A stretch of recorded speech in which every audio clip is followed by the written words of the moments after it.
सिंध में सहूलियात क्यों नहीं? सिंध असेंबली में पीपल्स पार्टी और एमक्यूएम आमने सामने आ गई। शर्जील मेमन बोले, जैसी सहूलियात कराची में है सिंध के किसी शहर में नहीं। ख्वाजा इज़हारुल हसन का जवाबी वार, कहा कराची के लोगों ने कभी किसी को पैसा लगाने से नहीं रोका है। शर्जील मेमन ने कहा, चाहते हैं नफरत की सियासत को ख़त्म किया जाए, सिंध में तरक्याती काम किए। ख्वाजा इज़हारुल हसन कहते हैं, खर्च तो आप करते हैं, लगते कहीं नजर नहीं आते। 75 करोड़ रुपए कुत्तों की फैमिली प्लानिंग पर खर्च किए हैं। सहूलियात कराची में क्या वो सहूलियात सिंध के दीगर अजला में है? नहीं है। कराची के लोगों ने कभी किसी जगह पैसा लगाने से आपको नहीं रोका। नफरत की बातें बहुत लोग करते हैं, लेकिन जोड़ने वाले कम होते हैं। हम चाहते हैं कि नफरत की सियासत को खत्म किया जाए। लगने में तो देखें माशाल्लाह, देखें खर्च करने में तो नो डाउट, मगर हमारा मसला ये जो लग रहा है वो नजर तो आए। 75 करोड़ रुपए हमने कुत्तों की फैमिली प्लानिंग में खर्च कर दिए। कुत्तों का इजलास हो रहा है, परेशान हो रहे हैं, कह रहे हैं किधर खर्च हो।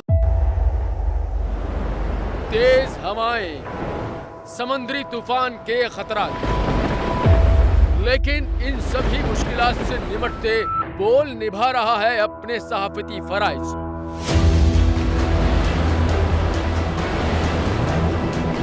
समुद्री तूफान बिपोरजॉय की ट्रांसमिशन बोल रहा है सबसे आगे। किस तरह से और कहां पे ये समुद्री तूफान पाकिस्तान के कौन से इलाकों को हिट कर सकता है, बोल रहा सबसे आगे। लम्हा बा लम्हा हर खबर से किया आवाम को आगाह। इस वक्त जो है मौजूदा सूरत हाल काफी हद तक तशवीशनाक होती जा रही है। खेती बंदर ठट्टा पे ज्यादा ये हिट करेगा तमाम।